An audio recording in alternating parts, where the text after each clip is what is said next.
La rebelión de esclavos de Espartaco despertó la furia de los pobres y de los oprimidos. Pero la fuerza más destructora de Roma fue la codicia, que envenenaba a la política. El ansia de poder llega a la cima cuando tres hombres compiten para obtener la supremacía absoluta en la República Romana. Solo uno vencerá y conseguirá todo el botín, el honor y la riqueza. Su nombre resonará a lo largo de la historia como arquetipo de la ambición y de la tiranía: Julio César. El Imperio Romano. Julio César.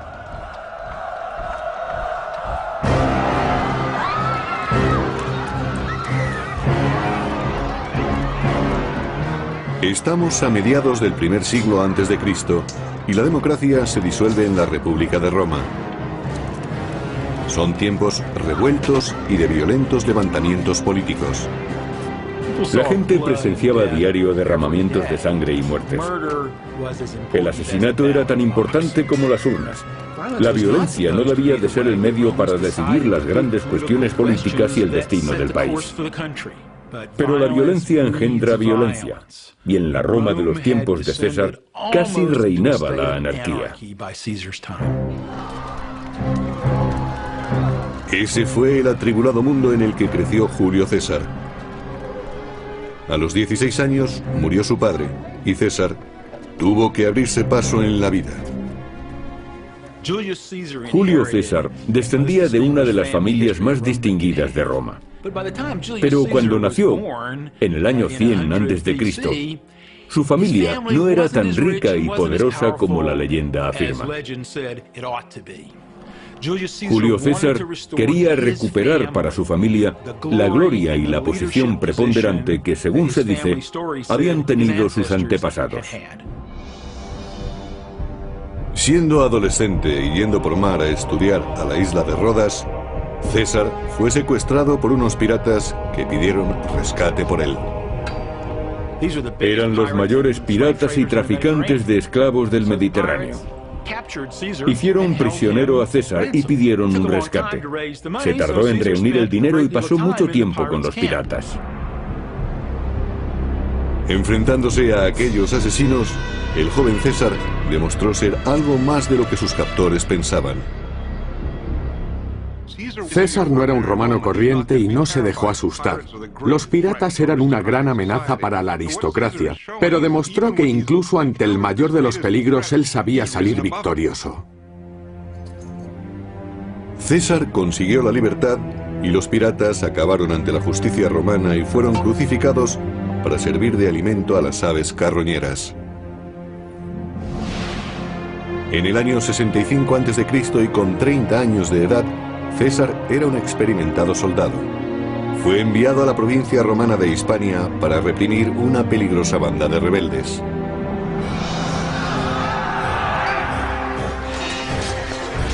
Allí demostraría poseer grandes dotes de mando y un carisma que marcarían su futuro. César era un hombre que se relacionaba con personas de cualquier nivel social. Era amigable con los soldados y demostró tener tanto valor y arrojo como ellos. En ese momento comenzaba a forjarse la reputación militar de César. Si un miembro de la élite demostraba tener valor, frialdad y capacidad en el campo de batalla, conseguía influencia política en Roma.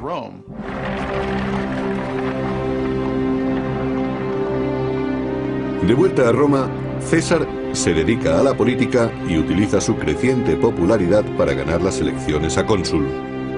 Ocupar ese puesto es conseguir la posición más prestigiosa de Roma. Con el cargo viene el gobierno de toda una provincia romana y el mando militar de las legiones que estuvieran estacionadas allí. César era un político nato. Julio César sabía relacionarse de manera brillante con las personas y convencerlos de sus ideas. Al mismo tiempo, era un gran escritor y orador público. César conseguía con la palabra que los demás hicieran lo que él quería. Entre sus admiradores se encontraba Marco Bruto, hijo de su amante, que pronto se convertiría en un protegido leal de César. Bruto se sentía inspirado por la campaña populista de su mentor y con el tiempo se dedicaría también a la política. Gracias a su campaña para cónsul, César consiguió el apoyo de muchos. Sin embargo, su atractivo para los plebeyos y su programa innovador le hizo perder apoyos entre la aristocracia conservadora. Se propuso firmemente cambiar el sistema de gobierno y se convirtió en una amenaza para los conservadores por su deseo de introducir reformas políticas. Era su antítesis en todos los sentidos, pero era muy poco lo que podían hacer para impedirlo. Sin embargo, aunque César resultara elegido cónsul de Roma, el conservador Senado podía negarle lo que más necesitaba: el gobierno de la rica provincia de las Galias. César necesitaba dinero desesperadamente. Estaba endeudado y literalmente tenía que escapar de sus acreedores. Todas las dificultades económicas de César se acabarían si el Senado le asignaba el gobierno de las Galias. Para Julio César era crucial que el Senado le concediera la provincia de las Galias. Si tenía éxito en ella, ganaría mucho dinero mediante el saqueo y con los enemigos que capturara al venderlos como esclavos. César necesitaba ganar las elecciones y el gobierno de las Galias, y concibió un plan para conseguirlo.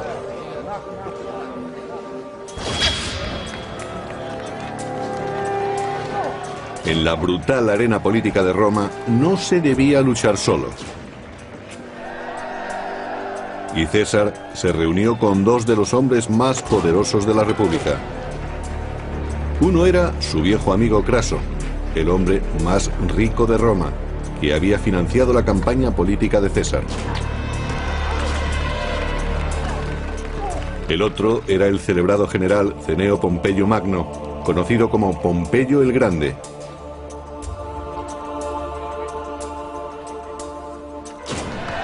Astuto como un gladiador en el circo, César convenció a Craso y a Pompeyo para que le ayudaran a ganar las elecciones y a controlar el Senado. César realmente era el tercer hombre. Aunque no se había distinguido militarmente tanto como Pompeyo, ni era tan rico como Craso, César era brillante y tenía un aura y un carisma que los demás no poseían. Esta extraordinaria alianza era conocida como el Triunvirato. El llamado triunvirato tenía tanto poder que controlaba el aparato político y podía, en cierto sentido, asignar cargos a voluntad. Por supuesto, eso puso punto final a la libertad política de la aristocracia, que había estado en muy alta estima. Para cerrar el pacto, César propuso un contrato matrimonial entre su hija Julia y Pompeyo. Las bodas, especialmente entre aristócratas romanos, no eran exactamente un símbolo de amor entre hombre y mujer, sino que una familia se emparentaba con otra y la mujer era simplemente una moneda de cambio. Con su fuerza política combinada, Craso y Pompeyo manipularon el sistema. César ganó las elecciones a cónsul y ellos consiguieron un poder inmenso que provenía de los impuestos y de las concesiones de tierra. Y a César, autor de los acuerdos, se le otorgó un magnífico puesto, un periodo de 5 años como gobernador no de una, sino de 2 provincias galas, y además de eso, todo un continente por conquistar.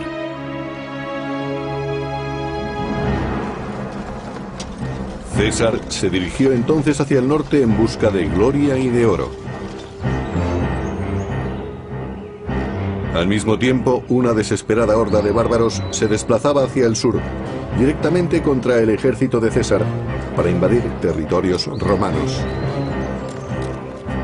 Conocidos como los helvecios, contaban con 300.000 hombres que buscaban nuevas tierras para asentarse por la fuerza si fuera necesario. Por extrañas razones, quizá ambientales o quizá bélicas, los bárbaros del norte, hombres, mujeres y niños, con todas sus pertenencias, se dirigieron hacia el sur. Pero eso era algo que César no iba a tolerar. A lo largo de las riberas del río Ródano, los romanos establecieron una barrera, una muralla de 30 kilómetros de longitud. Los helvecios no podían cruzarla, y para rodearla tenían que pasar por las tierras de la tribu Aeduí, más allá de las fronteras de la República. Y eso presentaba un problema. César no tenía autoridad para dirigir su ejército fuera de territorio romano. Para conquistar el botín, los esclavos y las nuevas tierras que ansiaba, debía convencer al Senado de que no existía otra alternativa. Debía aparentar que existía una amenaza monumental. Sin embargo, los helvecios se encargaron de hacerle el favor. César, en su marcha contra este grupo de salvajes, informaba a Roma. Persiguió a los bárbaros creyendo que serían un objetivo fácil, pero pronto vio que estaba equivocado. Sin previo aviso, los helvecios desaparecieron entre los bosques y cayeron sobre la retaguardia de César. Aquellos grupos tenían una apreciable estructura militar, disponían de armas y estaban organizados militarmente, con unidades preparadas para defenderse.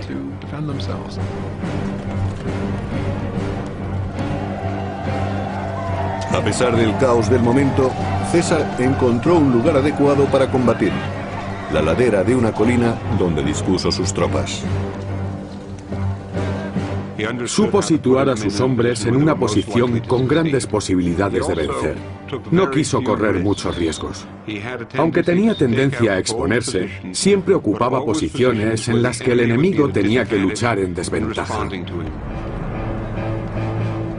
Seguros de que su superioridad numérica les daría la victoria, los helvecios cargaron ladera arriba contra los romanos. El mismo César nos describe el combate. Desde nuestro puesto los soldados abrieron una brecha entre las falanges enemigas. Mis hombres clavaron sus lanzas en los escudos de los galos, forzándoles a tirarlos. Desenvainamos las espadas y cargamos contra ellos.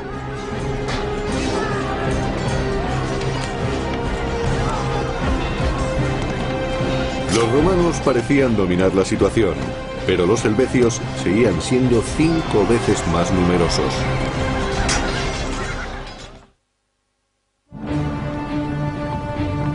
En el año 58 a.C., los helvecios, una violenta horda bárbara, atacan a los soldados romanos y emboscan su retaguardia, forzando a César a combatir. El terror se extiende entre las filas romanas ante la embestida de los bárbaros. Eran más altos que los romanos y gritaban con toda la fuerza de sus pulmones, dispuestos a cargar en masa como si estuvieran locos. ¿Qué puede dar más miedo que luchar contra alguien que parece estar loco?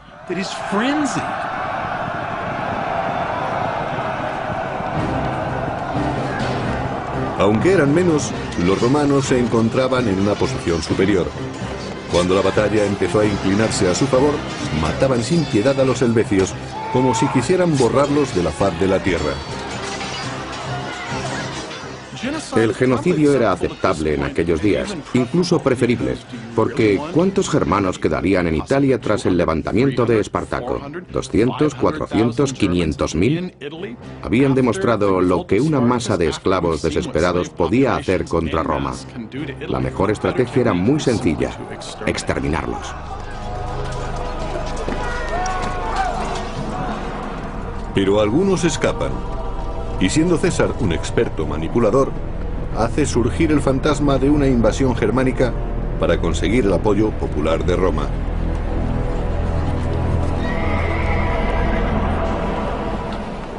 Pero los conservadores del Senado sospechan que César es el auténtico peligro e incluso consideran que es una amenaza contra su aliado, Pompeyo.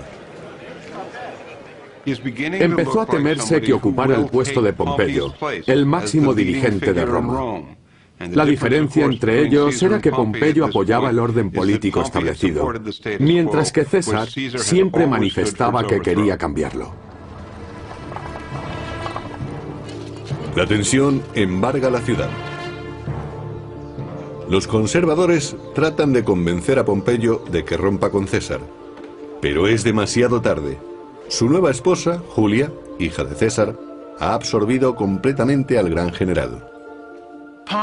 Pompeyo estaba tan enamorado de su adolescente esposa que se olvidó de la política y pasaba todo el tiempo con ella. Constantemente viajaban para visitar los más bellos jardines y parques de Italia. La generosidad de Pompeyo con César se extendía a un miembro de su amplia familia, su protegido, Marco Bruto. Pompeyo concedió a Bruto un lucrativo puesto en una de las provincias orientales, permitiendo que el joven ascendiera en el escalafón político, al igual que su mentor. Al proteger Pompeyo los intereses de César en Roma, este dirige su atención a ciertos rumores de invasión del reino galo de Aedui. Aedui es una región bucólica, no acostumbrada a la violencia.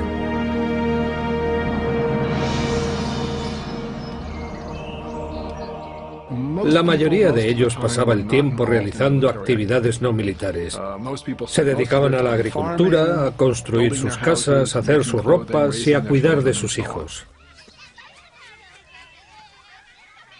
En el año 56 a.C., la paz peligra cuando César informa de que millares de guerreros bárbaros acuden a Aedui, dirigidos por un temible caudillo, Ariovisto. Ariovisto se convirtió en una gran amenaza para los romanos. Según estos, su ejército estaba muy bien equipado y entrenado, y actuaba de forma muy violenta. Recordaba a invasiones y caudillos bárbaros anteriores. Se decía que oprimía a los aliados de Roma que encontraba a su paso, haciendo peligrar el prestigio de la República.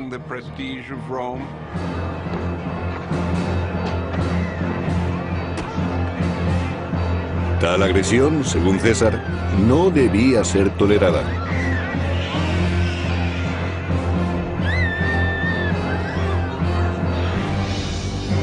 César se entera de que Ariovisco planea establecer su base en la ciudad fortificada de Besançon y rápidamente cruza la Galia con sus hombres para encontrarse con él.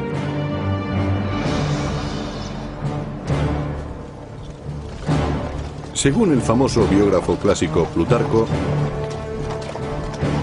el ejército clamaba por el combate mientras seguía a César al campamento enemigo, a 30 kilómetros. Cuando las legiones romanas estuvieron cerca, los bárbaros recurrieron a sus dioses paganos para que les guiaran en el combate. El ejército de Ariovisto, como todos los ejércitos de la antigüedad, llevaba sacerdotes, videntes y chamanes. En este caso había mujeres que decían que hablaban con los dioses. Antes del combate preguntaban a los videntes y adivinos, ¿dicen los dioses si podemos combatir ahora? Las armas, el agua, el movimiento de las estrellas, todo podía ser una señal que mandaban los dioses. Por medio de sus tótems, los adivinos predijeron que Ariovisto no ganaría esta batalla antes de la luna nueva. No debía actuar hasta entonces. Era el tipo de información que puede ganar batallas y llegó a oídos de César. Aunque es difícil de entender, antiguamente se tomaban muy en serio los mensajes de los dioses. César sabía que si forzaba a los bárbaros para combatir, sabiendo que los dioses no se lo aconsejaban, conseguiría una gran ventaja psicológica sobre ellos. Los dioses parecían indicarle el camino, y César aprovechó la ocasión. César envió a sus soldados contra la fortificación de los bárbaros para provocarles, para forzar que Ariovisto sacara a sus hombres contra su voluntad. Estos estaban obsesionados con la idea de que no debían combatir, porque los dioses les habían dicho que no lucharan en ese momento contra César. César aprovechó la ventaja y atacó.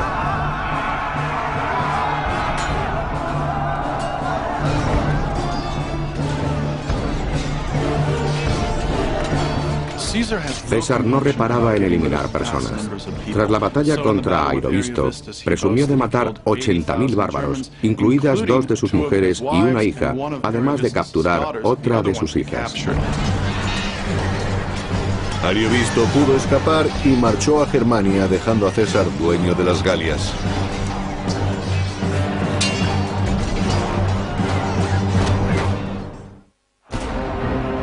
En el año 58 a.C., Julio César mató a decenas de millares de violentos guerreros germánicos.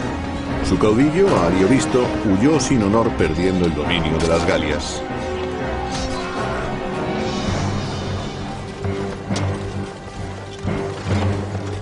Ahora, con total libertad, como había planeado, César puede anexionarse los reinos de las Galias y presentarse como liberador.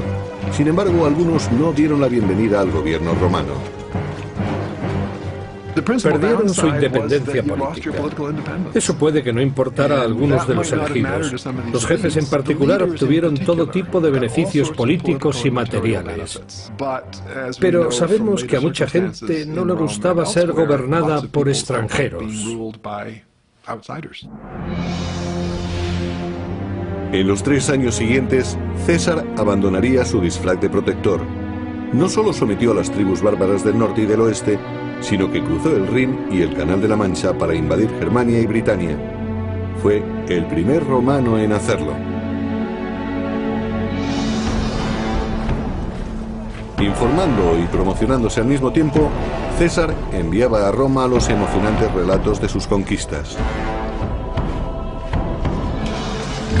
Aunque rodeados por miles de nativos, mis hombres se defendieron con la mayor valentía durante 4 horas y mataron muchos británicos a cambio de solo unos pocos hombres heridos. Tan pronto como divisó nuestra caballería, el enemigo arrojó sus armas y huyó, sufriendo pérdidas muy graves. Era como acompañarle en sus campañas. Para los romanos fue una novela de aventuras, una historia de exploradores. Nadie había ido más allá del norte de las Galias, ni tampoco a Britania. Para los romanos debió de ser una narración muy interesante. El relato de César es uno de los documentos políticos e históricos más importantes que haya sobrevivido. En él justifica acciones ilegales, absueltas solo porque consiguió éxito. Incluso el protegido de César, Marco Bruto, estudiaba los comunicados con preocupación creciente. Leyendo entre líneas los elocuentes mensajes de César, descubrió el objeto de su desmedida ambición. De repente se dieron cuenta de que César había acumulado grandes riquezas y un ejército demasiado poderoso. Además, gastaba mucho dinero para conseguir apoyos en la península italiana.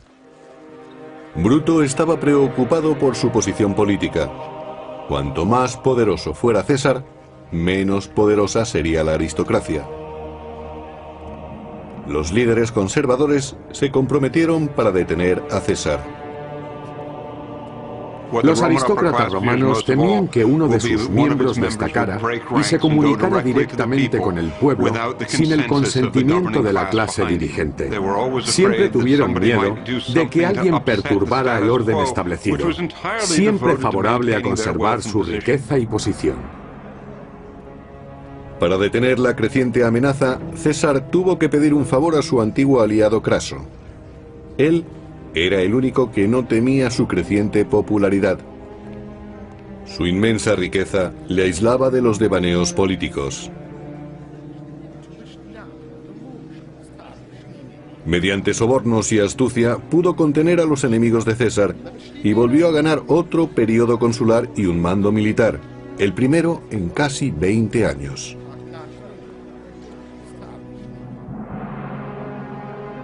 Pensando en una gloria duradera, Craso se dirigió hacia el este para invadir el reino de los partos, muriendo en una emboscada. César perdió así su primer protector en Roma. En aquellos días, la única hija de César, Julia, murió al dar a luz. Su marido Pompeyo, el último protector de César, quedó desolado. El niño murió un par de días más tarde. Pompeyo quedó consternado, y la pérdida de su amada esposa y el hijo que le había dado acabaron por destruir su alianza con César. Sus emociones le sobrepasaron y rompió con su antiguo aliado. El triunvirato había terminado. Pompeyo y César eran ahora enemigos. La suerte estaba echada. El enfrentamiento sería definitivo. Según aumentaban las luchas políticas, los partidarios de los dos titanes se manifestaban en la calle, cada facción decidida a acabar con la otra. Roma estaba sumida en un caos político. La violencia se había convertido en la norma.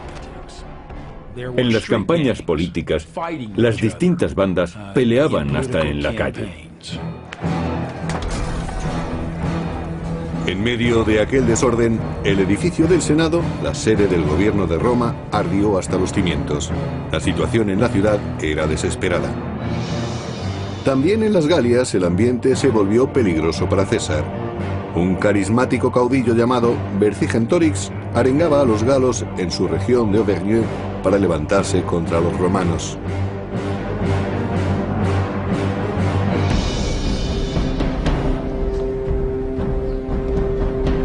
El plan de Vercingetorix era radical: quemar todas las provisiones, todos los graneros y todo el forraje para los animales. Luego se fortalecerían en ciudades situadas sobre colinas y resistirían a los romanos.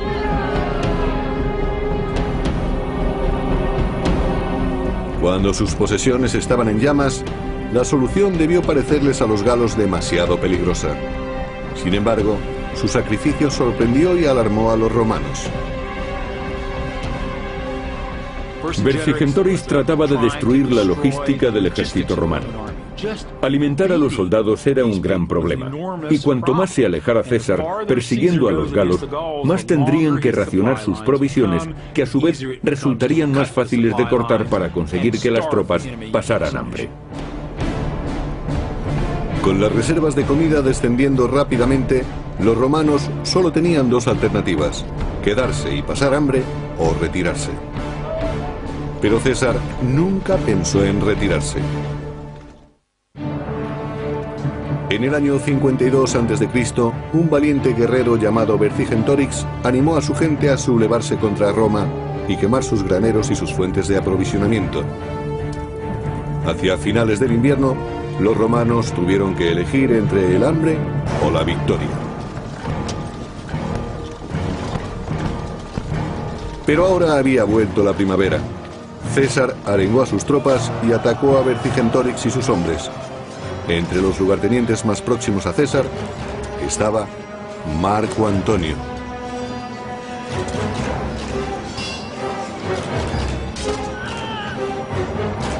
Marco Antonio era un valiente soldado con mucha energía y se unió a César aportando gran experiencia de campo. A César le gustaba tenerlo a su lado. Atacaron Gergovia, donde Vercingetorix y su gente opusieron una tenaz resistencia. La batalla fue brutal. César luchó junto a sus soldados y pudo salvar la vida, pero el combate fue un desastre. Mientras tanto, en Roma, la situación política se deterioraba para César según sus enemigos iban cobrando fuerza. El conservador Senado nombró único cónsul a Pompeyo y puso un ejército a su disposición. Y para empeorar las cosas, Pompeyo rechazó una oferta de matrimonio para ingresar de nuevo en la familia de César. En lugar de eso se casó con una joven viuda llamada Cornelia, hija del senador Metelio Escipión. Es probable que Pompeyo quisiera impedir que aumentara el prestigio de César. Durante años Pompeyo había vivido cómodamente en Roma y es posible que quisiera medirse con César, cosa que hizo buscando aliados políticos entre los aristócratas. Pompeyo consiguió que el Senado nombrara cónsul a su nuevo suegro. Con esta última traición, se separó definitivamente de César y se unió a los conservadores. La situación se tornaba crítica para César.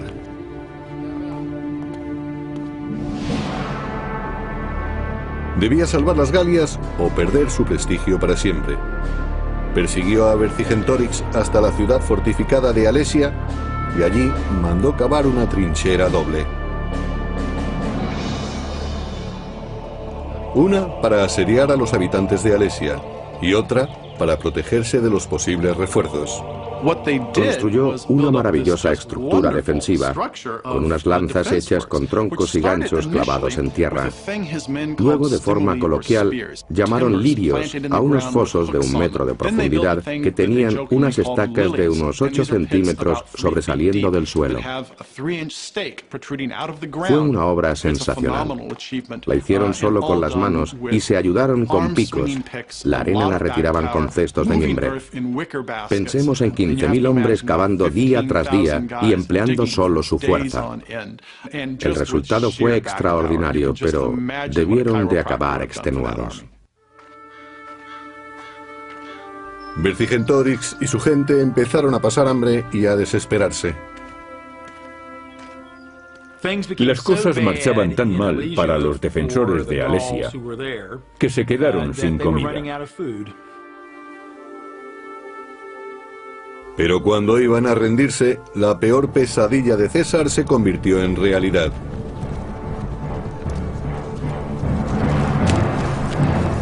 Toda la Galia se sublevó en ayuda de Alesia.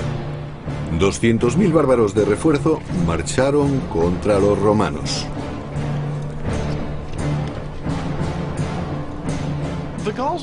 Los galos eran una fuerza relativamente bien organizada y muy pronto reunieron mucha gente. En el asedio de Alesia, el sitiador César se convirtió en sitiado. Al llegar los refuerzos, Vercingetorix salió por fin de la ciudad. Los romanos estaban rodeados y los bárbaros se dispusieron a asestar el golpe final. La batalla de Alesia fue el mayor reto al que se enfrentó César en 10 años. Porque para derrotar a su enemigo, tenía que luchar con él tanto en vanguardia como en retaguardia.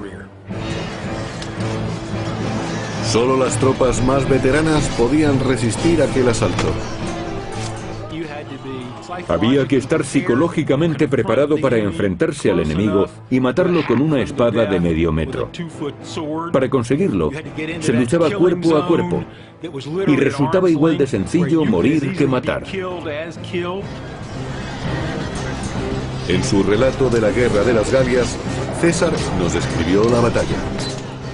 Ni terraplenes ni trincheras pudieron resistir la embestida de los furiosos galos. Y entonces supe que había llegado el momento de llevar a cabo una acción decisiva.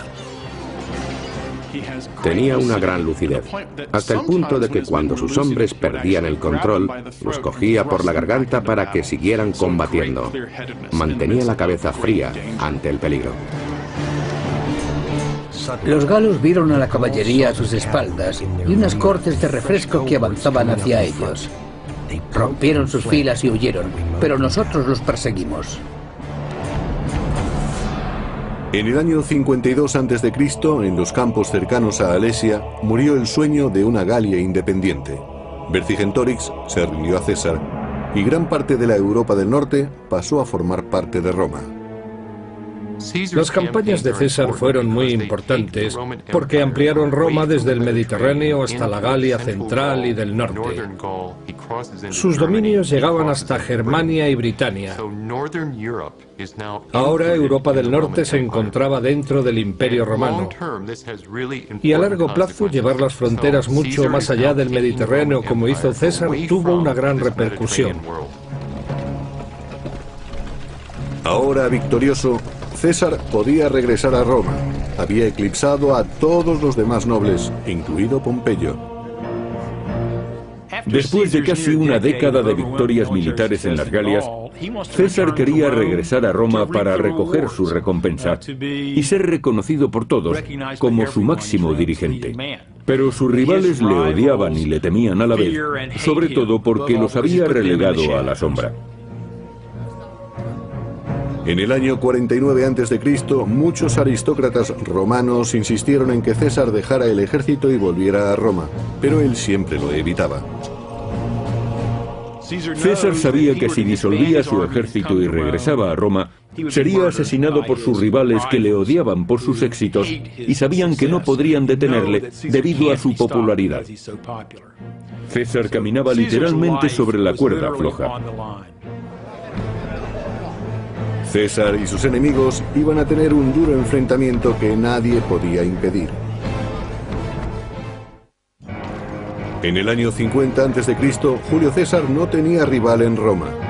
El Senado, temeroso de su poder, insistió en que debía de poner el mando.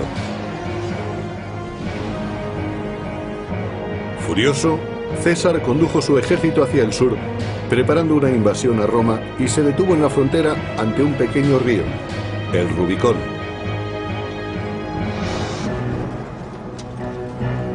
Para César, dejar a sus hombres a la orilla del río y marchar solo a Roma era sinónimo de una rendición total ante sus enemigos. La vida de César pendía de un hilo. Tenía que cruzar el Rubicón, un riachuelo, la frontera entre las provincias y la propia Roma. Cuando lo hizo, sabía que podía desencadenar una guerra civil, pero tuvo que elegir entre eso o caer en desgracia.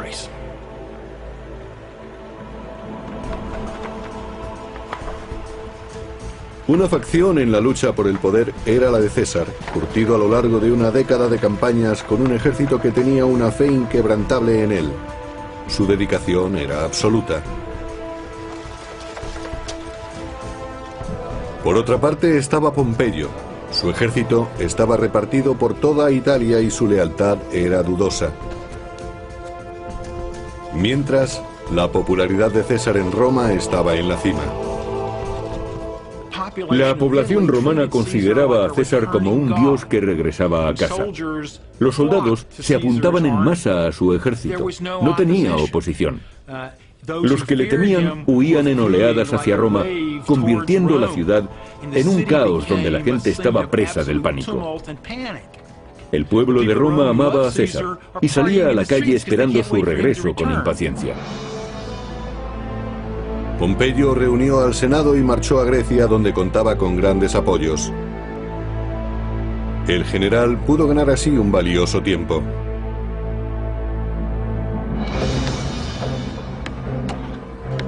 Pasaron meses antes de que César pudiera construir o apropiarse de los barcos y suministros suficientes para ir tras él. Cuando las tropas de César desembarcaron en Grecia, Pompeyo contaba con un gran ejército.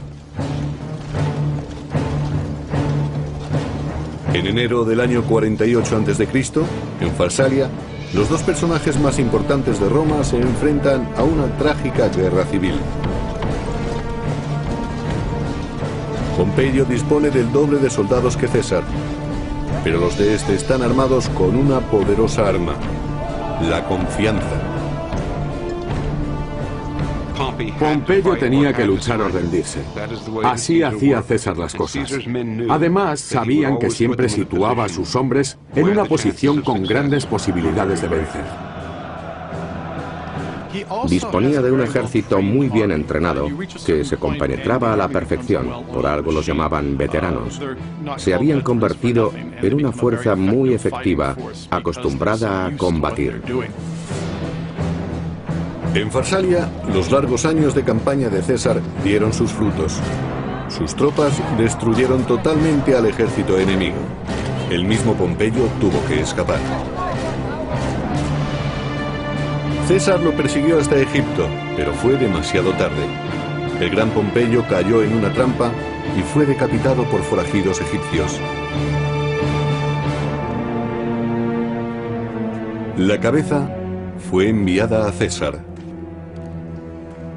Según el biógrafo clásico Plutarco, cuando le llevaron la cabeza de Pompeyo, César no quiso mirarla, pero se quedó con la sortija que utilizaba como sello mientras lloraba. ¿Lloró realmente? Resulta demasiado anecdótico y desafía la realidad. Pudo ser posible porque Pompeyo había sido camarada y amigo suyo durante mucho tiempo. Al ver a Pompeyo muerto, puede que César se diera cuenta de que a él también le podía ocurrir lo mismo. En el año 46 a.C., sin rivales que se le opusieran, César consiguió el poder total que había ansiado durante toda su vida. Roma era suya.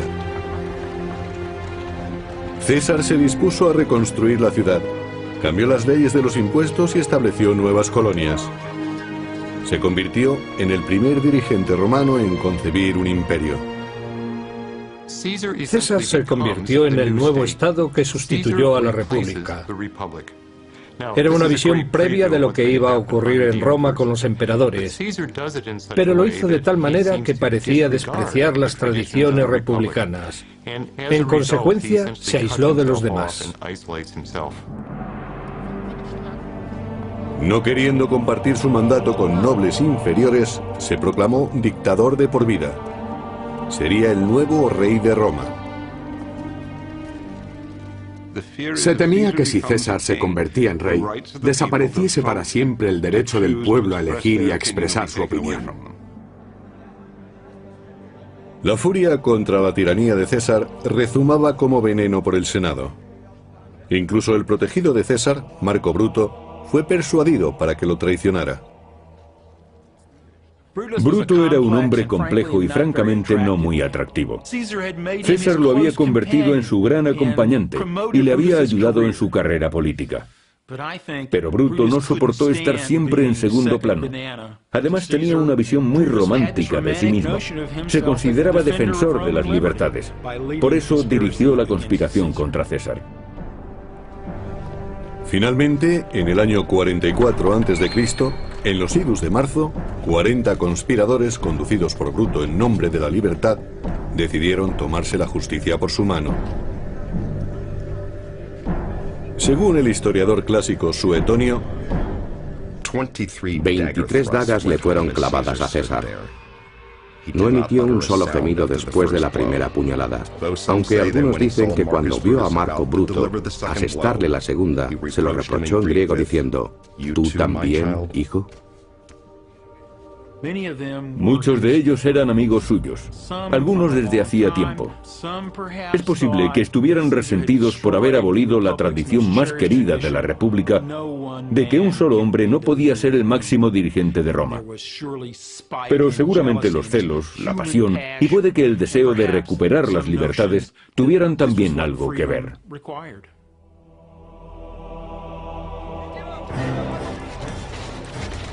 La muerte de César no trajo de vuelta a la República, como esperaban los conspiradores, sino que la anarquía, la violencia y el imperio acabaron imponiéndose. Yo creo que la República estaba condenada desde hacía mucho tiempo debido a la sumisión de la política al dinero, a que los ejércitos eran clientes de sus generales y a la gran rivalidad que existía entre los aristócratas que impedía que sirvieran al pueblo. No hacía falta la intervención del genio y la figura de Julio César. Fue un pariente suyo, Augusto, el que encontró la forma de dar vida al Imperio Romano.